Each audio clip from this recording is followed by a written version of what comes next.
आज जो हमारे गेस्ट हैं यहाँ पर पीछे बैक स्टेज पर, उनको किसी भी तरह के कोई भी इंट्रोडक्शन की जरूरत नहीं है। आप सब लोग उनको बहुत अच्छे से जानते हैं और उनको बहुत प्यार करते हैं। Please give an energetic and warm welcome to the one and only doctor Vikas Divya Kirti sir.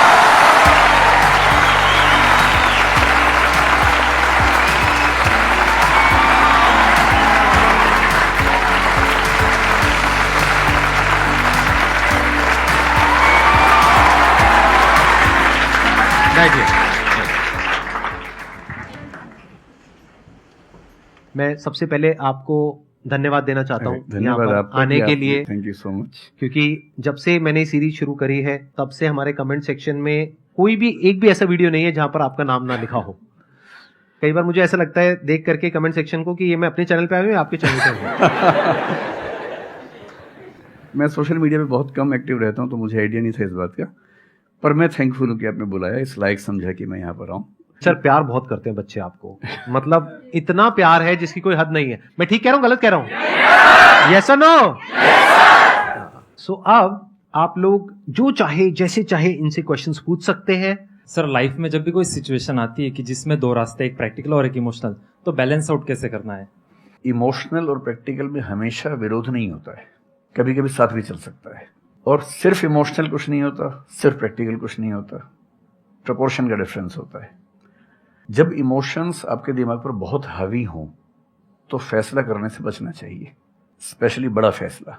छोटा तो ठीक है कि आपके दोस्त ने कहा कि दोस्त नहीं एक फिल्म देखेगा मेरे साथ, आप इमोशनल हो जाके देख ली फिल्म, क्या हो गया, कोई नुकसान नहीं होगा।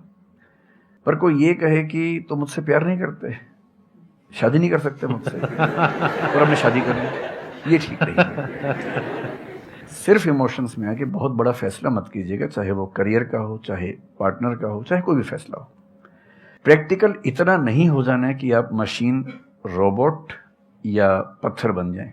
क्योंकि आप कितने भी सक्सेसफुल हो, यदि आप इमोशनली सक्सेसफुल नहीं है, इमोशनली स्टेबल नहीं है, इमोशनली वेलबींग के स्टेट में नहीं है, तो आपकी सक्सेस किसी काम की नहीं है, एकदम मीनिंगलेस है। So the success in totality needs emotional happiness, emotional stability as well.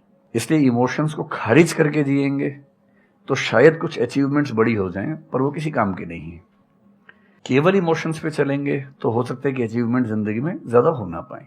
तो बैलेंस की बात है। और सबसे अच्छा तरीका है जब बहुत इमोशंस हो, इंटेंसिटी बहुत ज्यादा हो, सिर्फ एक तरीका मैं जो अपनाता हूं, उस क्षण में फैसला नहीं करना है। कुछ भी हो, कोई कितना भी प्रेशराइज करे, सिर्फ इतना बोलिए कि मैं 24 घंटे बाद बताऊंगा आपको, थोड़ा सोचूंगा इस बारे में।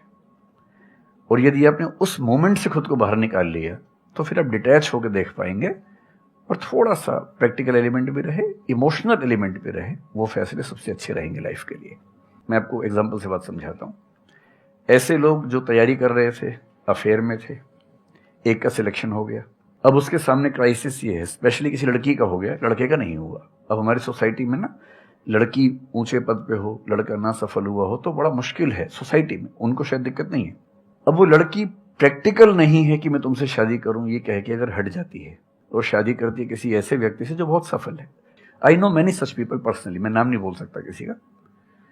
मैंने जनरली पाया है कि वो लोग लाइफ में बहुत फ्रस्ट्रेशन में रहे बाद में, क्योंकि सफलता के नाम पर, प्रैक्टिकल होने के नाम पे ऐसे व्यक्ति को चुना जिसके साथ वो रह नहीं सकते ठीक से। और मैं ऐसे कई लोगों को जानता हूं जो IAS बने, IPS बने, जिनको करोड़ों रुपए के दहेज के ऑफर्स आए, साफ ठुकरा के कहा कि मैं जिंदगी एक ही व्यक्ति के साथ गुजार सकता हूं जो मेरे साथ है, और हैं, बहुत खुश हैं।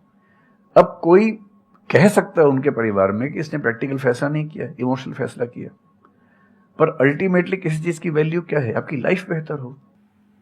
यूट्यूब पे जिसके 1 लाख भी सब्सक्राइबर्स होते हैं वो मोनेटाइज करता है, 1 लाख क्या जब मिनिमम हो सकता है, खूब पैसा कमाते हैं, ब्रांड प्रमोशन करते हैं, साबुन तेल बेचते हैं बीच बीच में। आपका चैनल तो शायद देश में सबसे बड़ा चैनल है, आप चाहें तो कितना नहीं कमा लेंगे। मुझे कुछ दिन पहले एक एजेंसी के लोग मिले जिन्होंने बताया कि इनकी जैसी ख्याति है उस लेवल पर महीने में कोई 5-10 करोड़ भी कमाना चाहे तो कमा सकता है आराम से इस यूट्यूब चैनल से। तो मैंने पूछा कि वो कौन सी चीज है जो आपको इतना मजबूत बनाती है कि आप नहीं इस रास्ते पर जाते। मैं वो जानने में इंटरेस्टेड हूँ।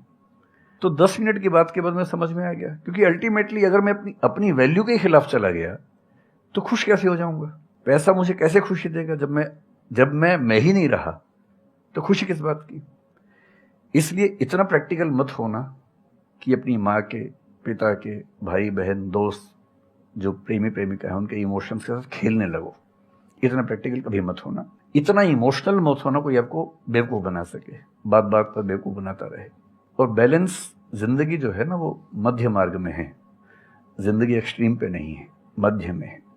तो प्रैक्टिकल और इमोशन का बैलेंस रखिए, लाइफ बढ़िया होगी।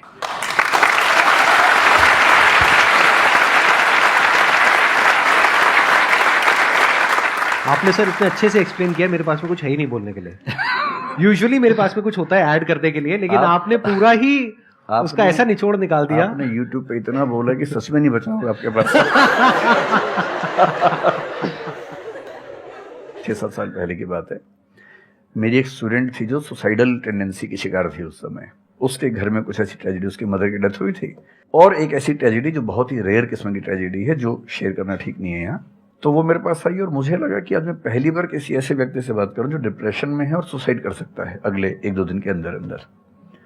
अब मैं परेशान था कि मैं कैसे मैनेज करूं, और मुझे मोटिवेशन की ऐसी जानकारी उस समय तो बिल्कुल नहीं थी, बाद में थोड़ा बहुत पढ़ा। तो मैंने उससे कहा कि अच्छा तुम घर जाओ, मैं कुछ देखता हूँ। फिर मैं घर गया, नेट पे सर्च करना शुरू किया। करते करते मुझे आपका एक वीडियो मिल गया, अनस्टॉपेबल, शायद कुछ आपने एक वो बनाया था उस समय। तो मैंने वो थोड़ा सा देखा, 10 मिनट का। मुझे लगा कि ये जो है ना, ये इंजेक्शन है किसी मतलब डिप्रेस्ड व्यक्ति को तुरंत मोटिवेट करने के लिए। तो मुझे ध्यान है कि मैंने उसको वीडियो का लिंक भेजा। मैंने कहा देखो, जिंदगी अपने रास्ते पे चलेगी, ठीक हो जाएगी। जब जब मूड ऐसा हो, बहुत डिप्रेसिंग हो, सुसाइडल मन करे, उस समय वीडियो देखना ध्यान से, और कम से कम उस बुरे फेज से बाहर निकल जाओगी। और फिर मैंने वो वीडियो अपने फैमिली में भी 2-3 बच्चों को भेजा, जो बच्चे उस क्राइसिस में होते थे। तो मैं बहुत थैंकफुल हूँ उन सब बच्चों की जान बचाने में, क्या बात कर बड़ी भूमिका है। Thank you so much sir, it means a lot to me. ये तो आपने बहुत बड़ी बात कह दी सर, मेरे लिए बहुत बड़ी बात है ये। नहीं, कई बच्चों की जान बचाई होगी आपने जरूर। जो वो एक मोमेंट होता है, उस मोमेंट में कोई बचा ले तो लोग बच जाते हैं, वो मोमेंट क्रॉस हो जाए तो फिर चीजें बिगड़ जाती हैं। हेलो सर, नमस्ते। नमस्ते सर, बोथ ऑफ यू, मैं हमेशा से आप दोनों की बहुत फैन रही हूँ। मुझे बस ऐसा लग रहा है कि मैं सपना देख रही हूँ, मेरे लिए रियलिटी नहीं है। मुझे बस आपसे ये जानना, मैं हर मतलब एवरी डे 8 से 10 आवर में पढ़ाई करती हूँ, बट मुझे कभी कभी बहुत डिमोटिवेशन आ जाता है कि होगा नहीं होगा, क्या होगा पता नहीं। देखिए, डिमोटिवेशन अगर आपको दिन भर में 1 घंटे आता है, नहीं सर, ऑलमोस्ट टाइम पढ़ाई करने के बाद 2-3-4 दिन के बाद ही होता है, कंटिन्यूअसली नहीं होता। अगर महीने में 4-5 बार आता है और 1-1 दिन के लिए आता है, तो इसका मतलब आप एकदम ठीक हैं। अगर कोई व्यक्ति आपको ये कहे कि मुझे डिमोटिवेशन कभी नहीं होता, तो उसको इलाज की जरूरत है। आपको जरूरत नहीं है, क्योंकि जब आप अपने से बेहतर व्यक्ति को देखेंगे, आपको थोड़ा सा इंफीरियरिटी कॉम्प्लेक्स आएगा, डिमोटिवेशन आएगा। जब आप अपने से कमजोर को देखेंगे, आपको सुपीरियरिटी कॉम्प्लेक्स आएगा, थोड़ा सा मोटिवेशन ज्यादा हो जाएगा। जिस दिन टारगेट पूरा हो जाएगा, मोटिवेशन आ जाएगा। जिस दिन टारगेट पूरा नहीं होगा, डिमोटिवेशन आएगा। जिस दिन टेस्ट में आपके मार्क्स अच्छे आएंगे, आप मोटिवेशन के साथ लौटेंगे। जिस दिन खराब आएंगे, डिमोटिवेशन होगा। लेकिन ध्यान रखिए, जिस दिन आप मोटिवेटेड हैं, उस दिन आप वजह बन गए कईयों के डिमोटिवेशन की। लगातार मोटिवेटेड होना एक मेंटल इलनेस की निशानी है, और लगातार डीमोटिवेटेड होना डिप्रेशन की निशानी। इन दोनों से बचना है। तो डीमोटिवेशन की बहुत हाइप है, इतनी हाइप की जरूरत नहीं है। थोड़ा बहुत हो, एंजॉय कीजिए उसको। और जब जब लगे कि जिंदगी बहुत खराब चल रही है, तो मैं जो करता हूँ, अजीब सा लगेगा आपको, मैं कभी कभी शमशान घाट चला जाता हूँ। सर, मैंने ये सुनी है, आपने वीडियोस में भी कहा है। सच में चला जाता हूँ, या ट्रॉमा सेंटर चला जाता हूँ देखने के लिए। ट्रॉमा सेंटर में जाके 1 घंटा बैठ के आ जाइए, मोटिवेशन आ जाएगा।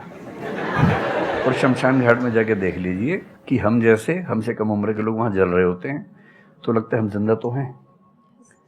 अगर मैं थोड़ा सा कॉग्निटिव लेवल पर बात करूं, एक बहुत बड़ा साइकोलॉजिस्ट हुआ, उसका नाम है ब्रेंटानो, कभी सर्च कीजिएगा उसको। ब्रेंटानो ने ह्यूमन कॉन्शियसनेस को स्टडी किया, और उसने ये बताया कि ह्यूमन कॉन्शियसनेस की बेसिक नेचर है कि जो हमारे पास है वो हमें नजर नहीं आता, जो नहीं है वो नजर आता है। तो the consciousness of lacking something is the nature of human consciousness. इसलिए इसी बात को एक शेर में, बहुत प्रसिद्ध शेर में कहा गया है, दुनिया जिसे कहते हैं जादू का खिलौना है, मिल गया सो मिट्टी है, नहीं मिला वो सोना है।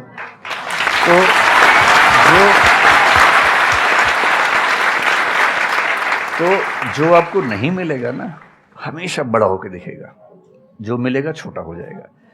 तो ईमानदारी इसमें है कि जब जब डिमोटिवेशन और डिप्रेशन हो, एक कागज लेके बैठ जाइए और एक तरफ लिखिए मेरी जिंदगी में ऐसा क्या क्या है जो दूसरों के पास नहीं है।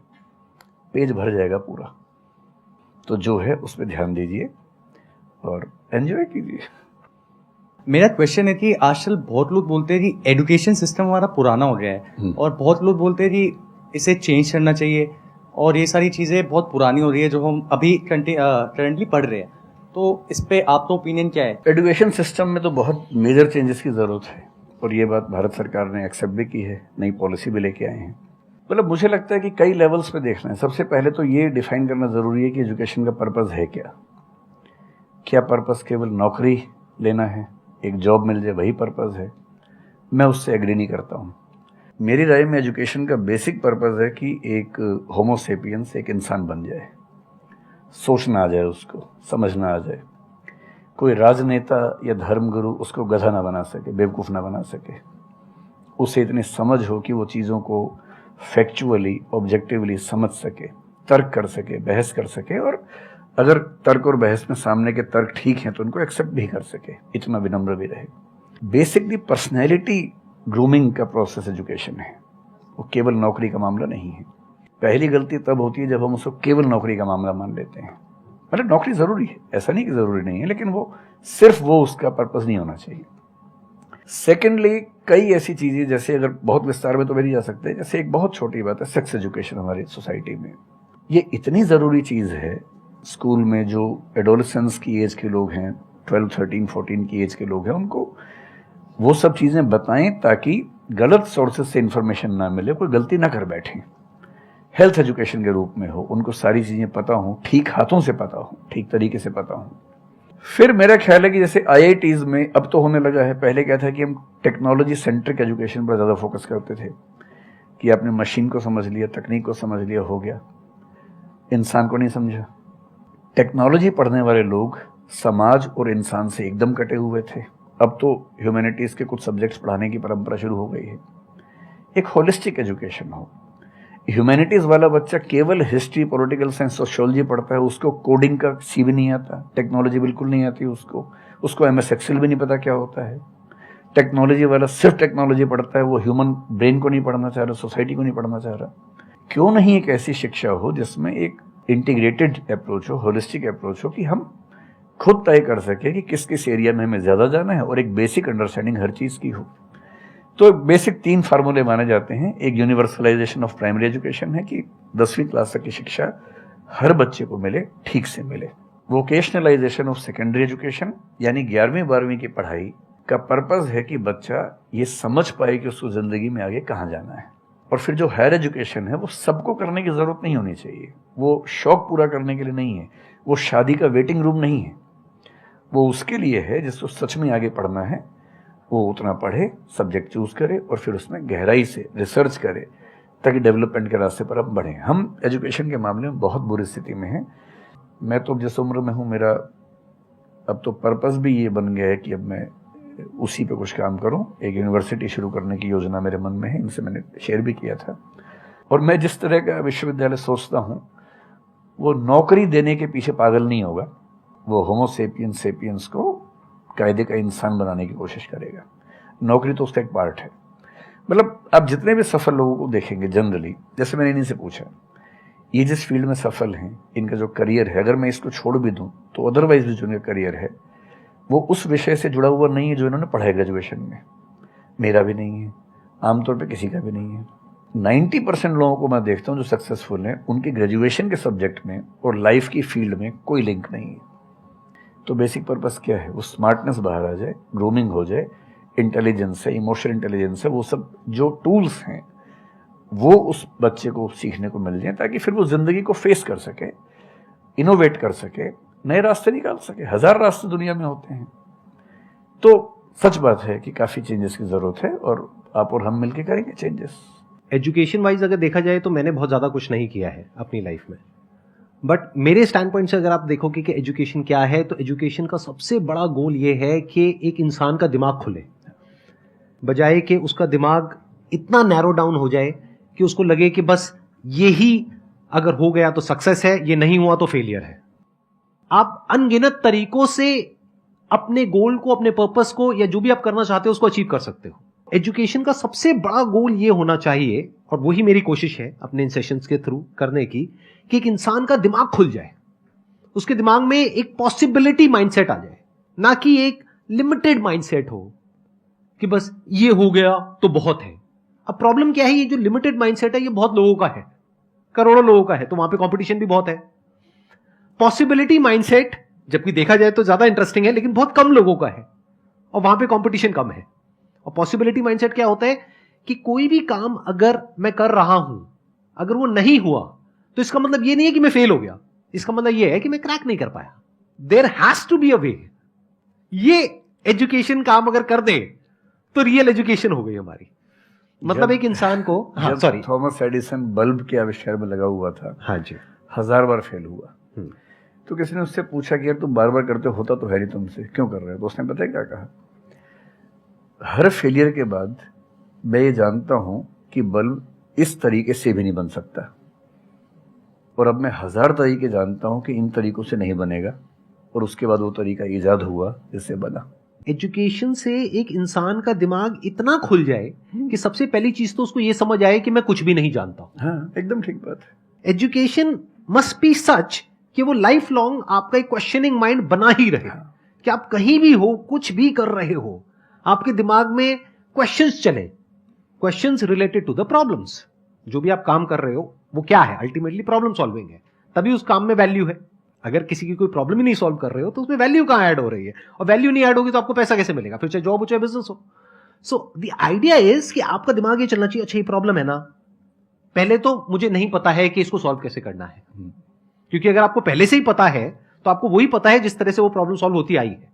That may not be relevant in today's context, but still आप उसको उसी तरह से सॉल्व करोगे जिस तरह से सब कर रहे हैं। वहां पर कंपटीशन है, फिर आप कहोगे कि कुछ हो नहीं रहा है।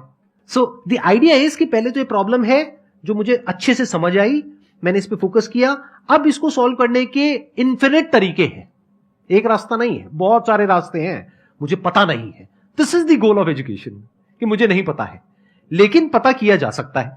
This is another goal of education. उसमें से कुछ तरीके काम करते हैं, कुछ नहीं करते हैं, यह भी हमको क्लियरली पता होना चाहिए। मतलब your personality must be dynamic, it must not be static. जैसे मैंने देखा है बहुत लोगों को जो मुझे मिलते हैं, कुछ लोग हैं उसमें से जो, जैसे मैं सर से मिला अभी ऑफ कैमरा, हम लोग बैठे हुए थे, डिस्कशन कर रहे थे, तो it was a great experience sir, आपके साथ में बैठ करके जिस तरह से, जिस ठहराव से सर बात कर रहे थे, जिस तरह से चीजों को सुन रहे थे, समझ रहे थे, और मैं क्वेश्चंस पूछ रहा था, ये मेरे से क्वेश्चंस पूछ रहे थे, तो there was a conversation which was going on. On the other hand there are some people जिनसे मैं कभी कहीं मिला तो उनकी अप्रोच क्या है कि मुझे सब पता है, वो गड़बड़ हो जाती है। शिक्षा की दुनिया में बहुत प्रसिद्ध कहावत है, भारतीय अगर परंपरा में देखें तो विद्या ददाति विनयम एक बहुत प्रसिद्ध कथन है। अगर कोई पढ़ा लिखा आदमी अपने ज्ञान की वजह से अहंकार करे तो मान लीजिए कि वो पढ़ा लिखा नहीं है, पढ़ाई उसके दिमाग पर हावी हो गई है, अभी उसको अंदाजा नहीं है कि कुल संसार के ज्ञान में उसकी हिस्सेदारी डेसिमल में भी नहीं है। और जिसको ये पता है कि मेरा ज्ञान बहुत कम है वो विनम्र ही रहेगा। और इसलिए जो बड़े प्रोफेसर्स हैं, अगर आप कभी सुनेंगे, मैं जानता हूँ, मैं यूनिवर्सिटी में जब पढ़ता था, सबसे बड़े प्रोफेसर क्या बोलते थे कि मैं इस विषय का विद्यार्थी हूँ, कभी नहीं बोलते थे कि मैं प्रोफेसर हूँ। इतना साहस किसी में कैसे कि मैं प्रोफेसर हूँ? अरे आप जिंदगी भर स्टूडेंट बने रहेंगे तो ही काफ़ी है, उससे बड़ी बात तो सोचने भी नहीं चाहिए। बहुत बड़ी बात है।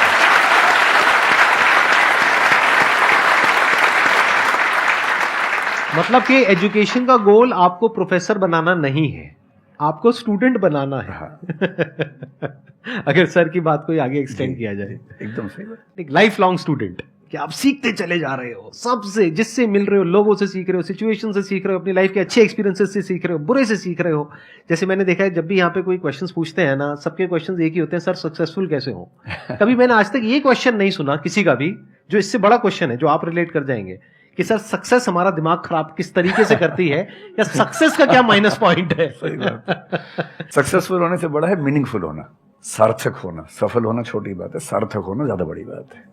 सर मेरा क्वेश्चन ये है कि लाइफ में बहुत सारे सर्कमस्टांसेस आते हैं जहाँ पे मतलब हमें ये लगता है, बहुत सारे निगेटिव थॉट्स आते हैं कि मतलब आगे कैसे बढ़े, how to get rid of fear of failure. Sir कैसे हम इसको हैंडल करें, अगर हम कोई किसी चीज़ को शुरू करना चाहते हैं सर, तो हमारे दिमाग में बहुत सारे निगेटिव थॉट्स चलते रहते हैं, हो पाएगा नहीं हो पाएगा, बहुत तरह के नेगेटिव क्वेश्चंस आते रहते हैं सर, तो इसको कैसे हैंडल करना है सर इस सिचुएशन को? फियर ऑफ फेलियर थोड़ा सा ठीक भी है, ये हमें रोकता है उन दिशाओं में जाने से जहां हमें जाना भी नहीं चाहिए। जैसे मान लीजिए मैं सोचूं कि मैं फुटबॉल प्लेयर बन जाऊं, मुझे पता है कि नहीं बन पाऊंगा, मेरी फिटनेस वैसी नहीं है, तो मुझे ये फियर रोक लेगा, ठीक बात है ना। ये ज़रूरी नहीं है कि आप दुनिया में हर चीज़ के लिए ठीक हो, हर किसी का एक पैकेज है, हर किसी का जो एट्रीब्यूट्स हैं या वर्च्यूज़ हैं उन सबका एक पैकेज है।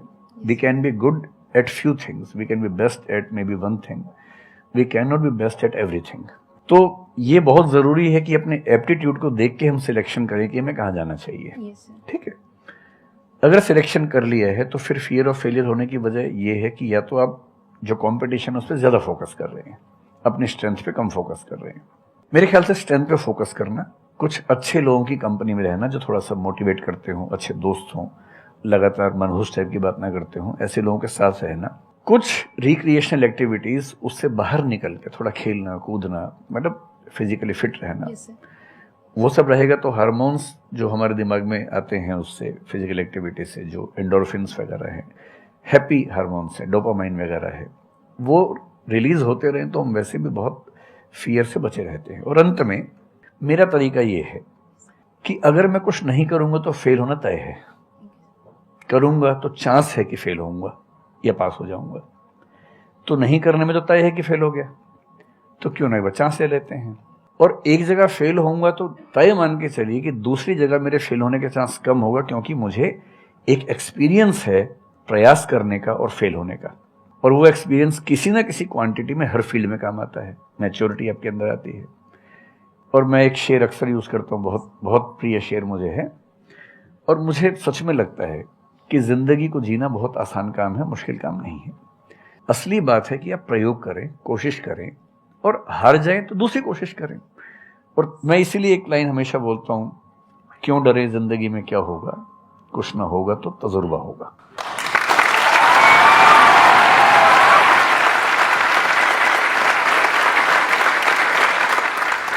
मुझे भी सर के जैसे मोटिवेशनल स्पीकर बनना है सर, पर मैं ये सोचती हूँ कि अगर मैं वीडियो बनाऊंगी, कंटेंट बनाऊंगी, तो संदीप सर को छोड़ के या फिर बहुत बड़े बड़े मोटिवेशनल स्पीकर्स हैं उनको छोड़ के मुझे देखेगा कौन। मतलब ये मेरे अंदर थॉट्स आते हैं कि अभी मेरा मतलब मैं 19 ईयर की हूँ, तो मैं जब वीडियो कंटेंट बनाऊंगी तो मैं कुछ, मुझे ऐसा मतलब मेरे अंदर ये थॉट है कि मैं कोई बड़ा आदमी नहीं हूँ या फिर कुछ बड़ा नहीं हूँ, तो मैं ये वीडियो कैसे डाल सकती हूँ, लोग क्या सोचेंगे कि मतलब तू ये तो खुद कुछ नहीं है और लोगों को मोटिवेट कर रहा है, ऐसा मेरे अंदर थॉट आता है। पहले या तो कुछ कर लीजिए जिंदगी में, उसके बाद मोटिवेट कर लीजिए, और नहीं तो मोटिवेशन एक पूरी साइंस है, साइकोलॉजी से जुड़ी साइंस है, उसको ठीक से पढ़ के रिसर्च करके उससे बात कीजिए। शुरू में तो जब इन्होंने भी शुरू किया होगा, कहाँ शुरू में लोग जानते होंगे, बड़ी लंबी स्ट्रगल होती है, किसी भी फील्ड में इतनी लंबी स्ट्रगल है। देखिए जो आदमी सफल है ना, आप ये जो हमारा वर्तमान है ये ऐसे ही नहीं बन गया है, हर सफल आदमी का एक बहुत लंबा अतीत होता है जिस पर नज़र किसी की नहीं होती है। और बशीर बद्र ने एक बड़ी गहरी बात कही थी, ये फूल मुझे कोई विरासत में मिले हैं, तुमने मेरा कांटों भरा बिस्तर नहीं देखा।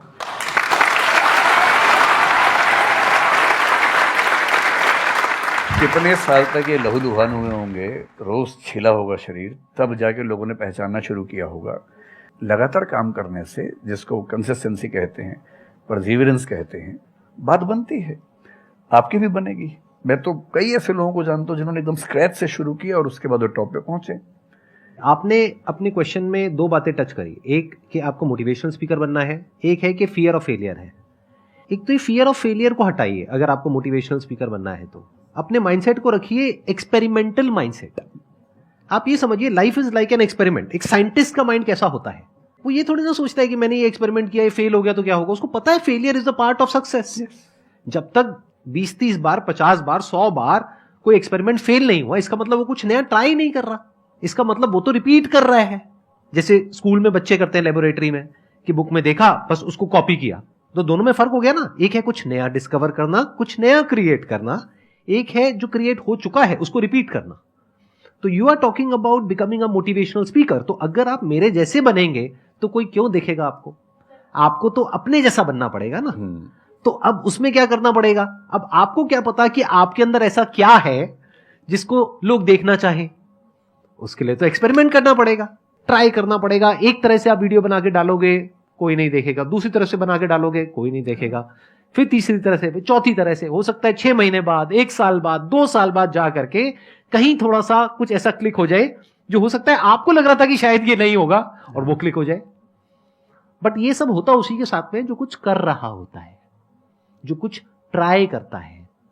जैसे ट्राई करोगे तो हो सकता है हो जाए, नहीं करोगे तो पक्का है नहीं होगा, जैसा भी सर ने थोड़ी देर पहले कहा था।